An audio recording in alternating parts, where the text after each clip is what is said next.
Some basic system design philosophies, stock standard hardware equipment, okay, designed to incorporate as much of the new hardware as possible. Okay.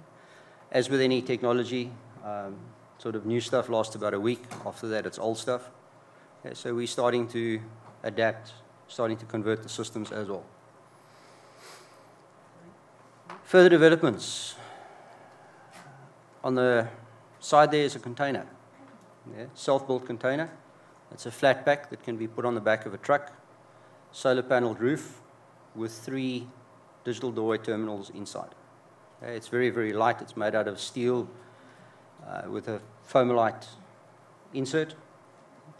And literally, we hope, with about 2 days worth of work to install the thing, assemble it, and get it running. Okay. The one on the side there is a single terminal digital doorway. Somebody mentioned this morning that the kids have access to school labs. Okay. A very small percentage of the kids actually getting to use the computers. Okay.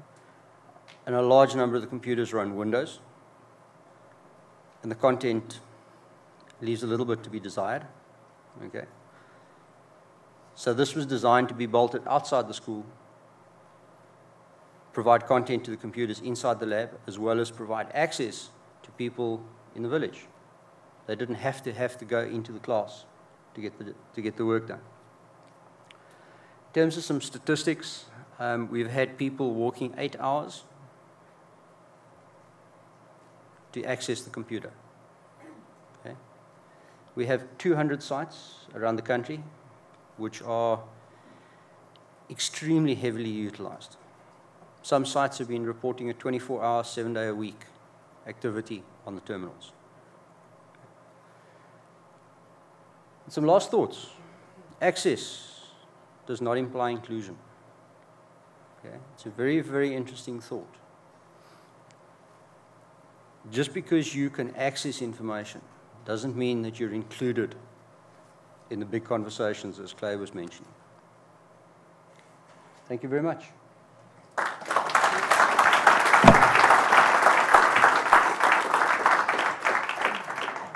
Questions? Yes, sir. Can we get a mic in the back here? Paul Molinaro, UNICEF. The thought of these, the children coming around the portal and self-teaching, how do they regulate themselves in terms of who has access? I have a hard enough time with 2 children having access to one terminal, fighting like cats and dogs. In the beginning, it's and quite often started off by physical size. I'm bigger than you, so I can use the computer more often. 1 or 2 of the sites have actually regulated it specifically at schools, where the headmaster stepped in and said, like, you know, Monday mornings the girls can use it, and Tuesday mornings the boys can use it. But the majority of sites actually self-regulate themselves. Because they're open 24/7 and accessible 24/7, the people actually just get along. Okay? One of the most powerful things with the digital doorway is the concept of group learning. Okay? We have I mentioned it earlier, Tux Maths, which I don't know if anybody knows it, but it's a maths game. Okay? It's freely available, open source. And it's mental arithmetic. And what we typically find is that you get a penguin flying a spaceship through space. And a maths problem floats down from the top. And you type the answer in and you hit the space bar. And if it's the correct answer, he pulls out a laser gun and blows it out the sky. Okay, so it's a real cool game. It's got lots of eyes, lots of lights, it's got lots of noise. And what we find happening is one or 2 children will operate the keyboard. Typically 1 on the numbers, 1 on the spacebar, and about 10 will stand behind screaming answers. Okay? You multiply this by 3 terminals, it can get chaotic. Okay? But the great thing about it is that when they get something right, the entire group learns. Okay? It's a complete mindset shift in terms of education, where the kids are actually educating themselves and educating each other, as opposed to the sage on the stage standing, talking to kids. Can we get up? Oh, good.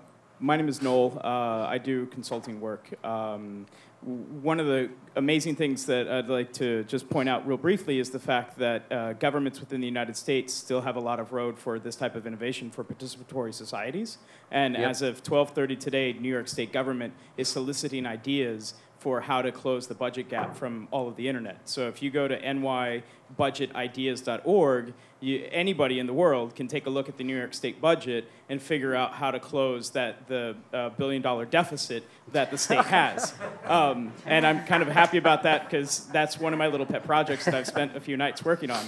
But one of the things that I find interesting within the New York State technology community, which I am quite active in, is the way that we've been able to build an ecosystem where it becomes a sustainable community, where we're able to go to each other, and whether it's Wikis Take Manhattan or whether it's all the tech art communities, that we're able to cross-pollinate ideas and conversations. But we're the largest city in America. We're very technically savvy. We have the benefit of broadband. How do these approaches in regards to skill sharing, especially dealing with advanced technology in communities where the educational system is more focused toward agriculture, not necessarily technology. What steps have been done, particularly within South Africa, as you two can speak much about it, or anywhere else in the world, to build those types of sustainable technology communities in these rural agricultural environments? What we're actually working on at the moment is we're starting to move into the whole social networking, Facebook, Moodle, crabgrass type scenario, but with a very specific focus in mind. The digital doorway is about education. It's about educating kids. It's about educating adults. We're very, very hesitant to, number one, connect to the internet, okay, because of the costs. In South Africa, internet costs are typically 300 times higher than anywhere else in the world. Okay, and I think, Steve, the Telkom's version of broadband is 3 gigs per month. 3 gig cap a month, which is ridiculous. But in terms of actual speed, I think it's about 420 kilobytes per second. Okay? That is South Africa's definition of broadband. The other interesting thing is, in terms of internet connectivity, we've had a couple of sites where we connected the internet, and we found that the user base shrunk. Okay? All of a sudden, instead of 3-year-olds to 93-year-olds, we now get predominantly male 14 to 18-year-olds, okay? Surfing the web for what I suppose they deem educational sites. Okay? The minute we disconnected the internet, all of a sudden, the user base broadened. Learning started to occur. Okay, so it's very dangerous to associate internet access with the ability to learn. All the content is hosted locally. We also have several clusters in South Africa which are connected via Wi-Fi. And we have basic chat programs so that the kids can start chatting to each other. The social networking side, we're just starting to experiment with it.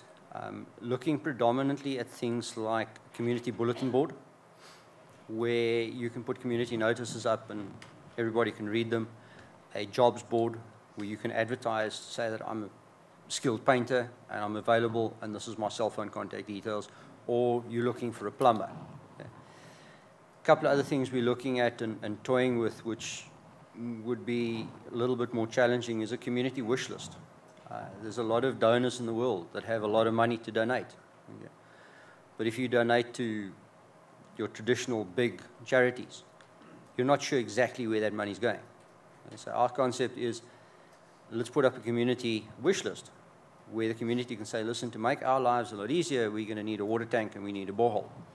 Somebody sitting in Europe and then say, hey, hang on, I can sponsor that. And they channel the money directly to that village.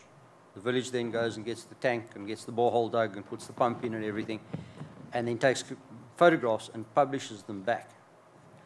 Now that makes the assumption that we have reasonable internet connectivity. Okay. At the moment, we're using GPRS, which is like kind of slow. Okay. It's reasonable for text-based stuff. But until we get an affordable, reasonably broadband internet connectivity, it's incredibly challenging.